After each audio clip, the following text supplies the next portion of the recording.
Et c'est important pour moi, c'est des messages que je passe beaucoup dans mon entourage, que ce soit mon entourage proche ou par exemple les gens qui me suivent sur les réseaux sociaux. C'est justement en fait, j'aimerais dédiaboliser cette profession qui a été énormément diabolisée, sur laquelle on tape beaucoup.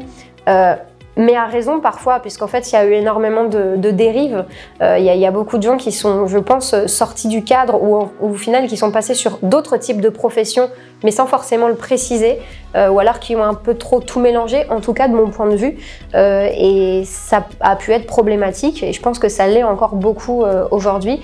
Et donc moi j'ai vraiment à cœur en fait de poser plein de warnings aux gens, d'expliquer vraiment quels sont mes process, d'expliquer le fait que je ne soigne pas, que je ne suis pas alternative, que je suis complémentaire. Je suis complémentaire de quoi? D'un rendez-vous chez le médecin qui a été fait d'abord, que sur certains mots qu'on va exprimer, peut-être que moi je vais éventuellement penser déceler des choses, mais que je ne pose pas de diagnostic, mais que je suggère d'aller voir tel ou tel spécialiste. J'essaye d'expliquer au maximum. Des fois, j'ai un peu l'impression de rabâcher sur mes réseaux sociaux, mais parce que c'est important pour moi en fait que les gens puissent se rendre compte qu'il y a des gens qui sont sérieux, qu'il y a des gens qui instaurent des process et qui tout simplement ne se prennent pas pour ce qu'ils ne sont pas. Aujourd'hui, je ne suis pas professionnelle de santé, j'en ai conscience et je veux que les gens en aient conscience aussi en fait. Donc à partir du moment où je me suis décidée à me lancer dans cette formation, quand bien même je n'avais pas forcément de légitimité ou de bagage scientifique, je me suis dit allez, allons-y, voyons ce que ça donne. J'ai découvert en fait aussi à ce moment-là que j'avais quand même pas mal de points sur mon compte CPF et je me suis dit ça peut être pas mal de financer une formation de cette manière-là. Donc je me suis retrouvée un petit peu dans cette jungle des formations, notamment dans ce domaine-là qui commence quand même à être à la mode. Il y a vraiment à boire et à manger en fait au niveau des formations. Puis en plus on est sursollicité partout par rapport justement à ces points, compte CPF, etc. Ça a été un petit peu compliqué pour moi de m'y retrouver. Je me suis dit je vais déjà en fait aller sur le site voir quelles sont les formations qui y sont référencées. Effectivement, j'ai vu Hippocratus, donc j'avais pas forcément entendu parler à ce moment-là, donc ça m'a permis de pouvoir découvrir et d'aller voir ce que c'était. Et puis bien sûr, j'ai vu d'autres formations, d'autres organismes. Donc ce que j'ai fait pour un peu faire du tri, c'est d'essayer de voir en fait qui avait créé ces formations et de mener un peu ma petite enquête sur internet sur ces différentes personnes en fait.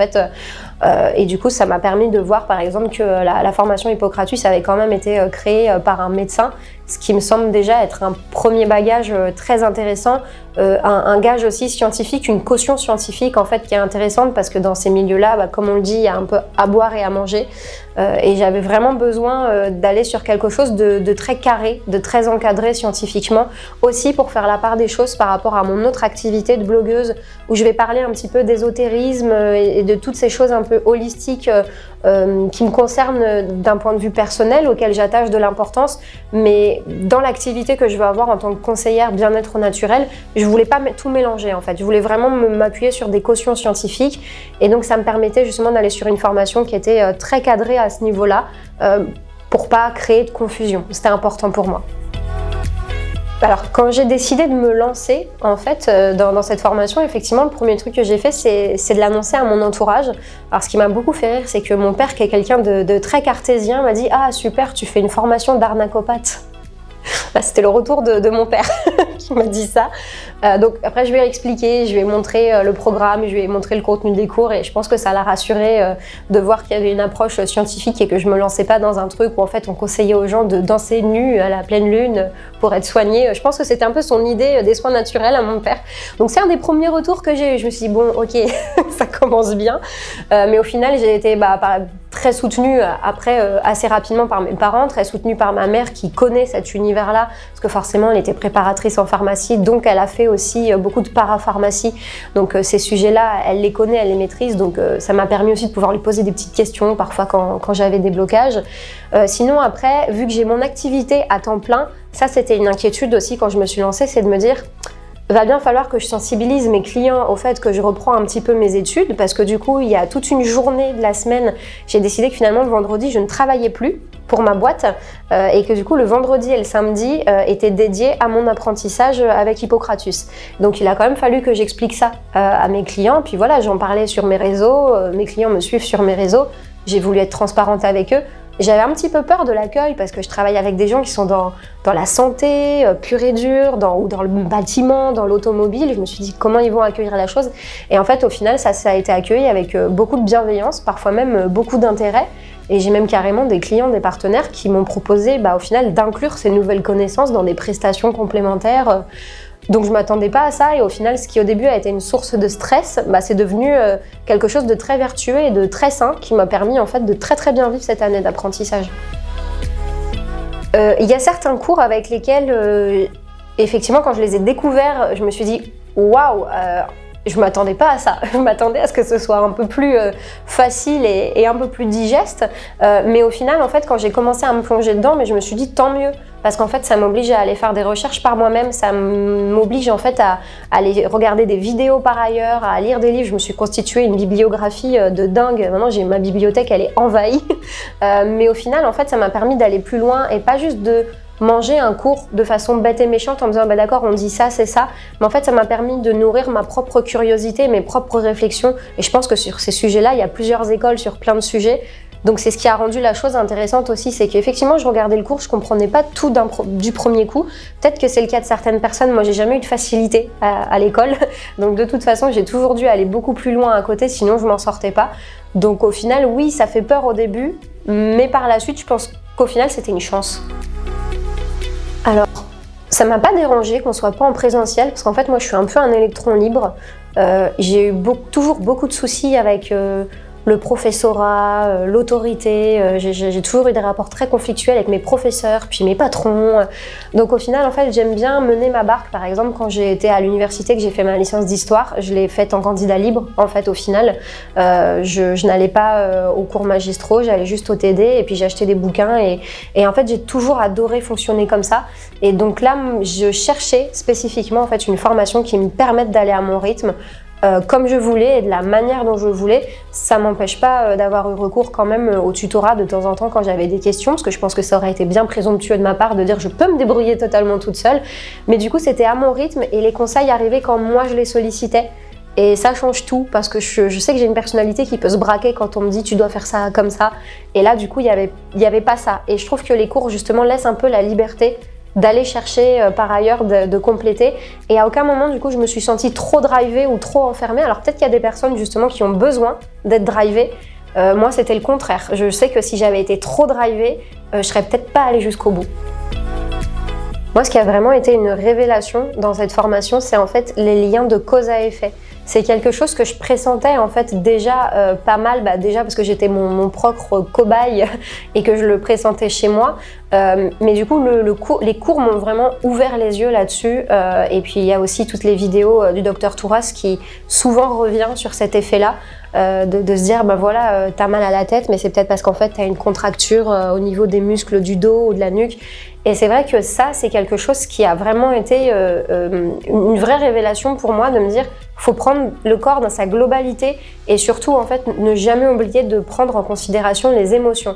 Donc en fait tout cet aspect émotionnel qui au final je trouve n'est pas dans un chapitre en particulier mais est distillé un petit peu dans tous les chapitres, dans les cas pratiques.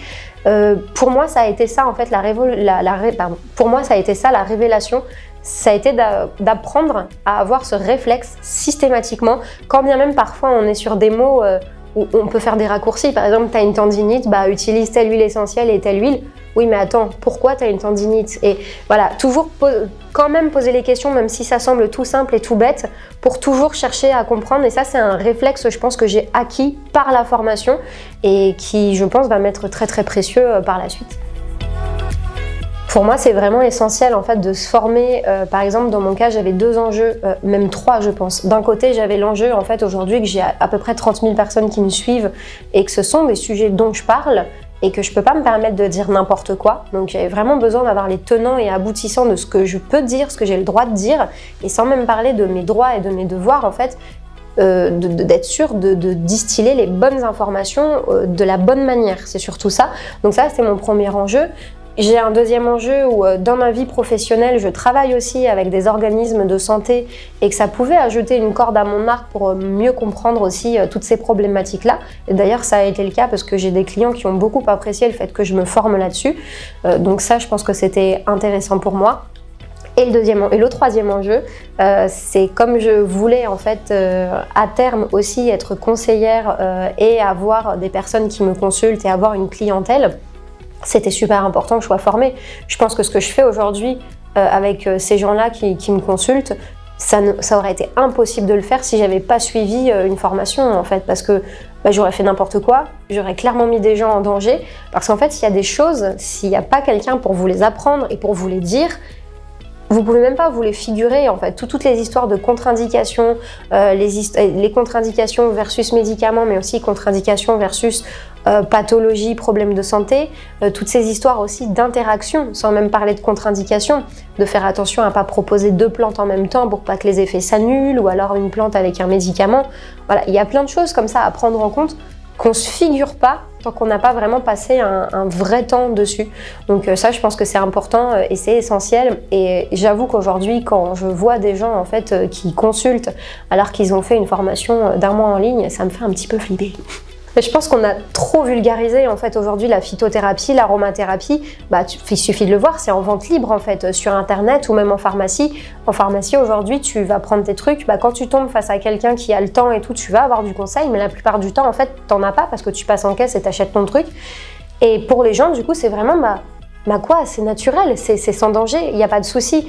Et enfin, moi, j'en vois des mamans qui me disent « Oh, moi, mon fils, il est un peu stressé et tout, il a du mal à faire ses nuits, il a 2 ans, j'utilise de l'huile essentielle de lavande. » Et je les blâme même pas, parce qu'en fait, au final, quand tu n'es pas formé, tu te rends pas forcément compte en fait du danger que ça peut représenter d'utiliser des choses comme ça aléatoirement, parce que tu as lu vite fait que ça pouvait détendre, aider à dormir.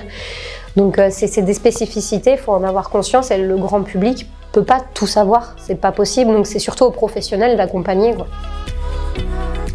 Mon conseil à donner pour les futurs apprenants Hippocratus, ça serait de se faire confiance. Je pense vraiment que si vous êtes passionné, que si vous faites ça pour les bonnes raisons, vous allez forcément y arriver en fait. Moi j'ai rejoint un petit groupe étudiant super sympa en fait dès le début de la formation.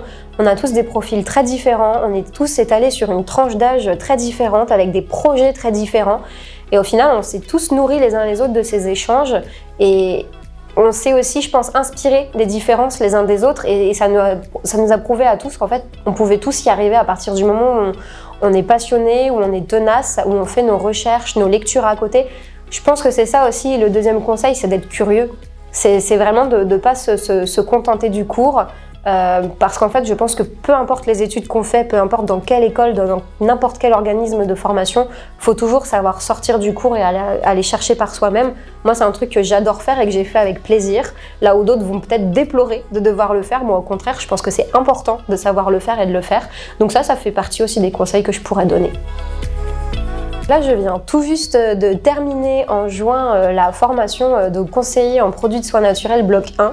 Et en fait, je ne m'arrête plus. J'enchaîne sur l'alimentation thérapeutique, qui est sortie il n'y a pas très longtemps d'ailleurs sur la plateforme Hippocratus. Et je l'ai vue sortir, elle m'a tout de suite intéressée, mais je n'avais pas encore fini la première, donc je me suis dit j'attends un petit peu. Voilà, après à peine 1 mois après, je me lance dans celle-ci. En fait, elle m'intéresse tout particulièrement parce que je voudrais me spécialiser sur toutes les problématiques d'intestin, d'inflammation, de microbiote, de ce serpent qui se mord inlassablement la queue. Et clairement, l'alimentation joue un rôle clé là-dedans, la micro-alimentation aussi. Et donc, c'est une belle manière, je pense, de compléter ce que je sais ou ce que je pense déjà savoir.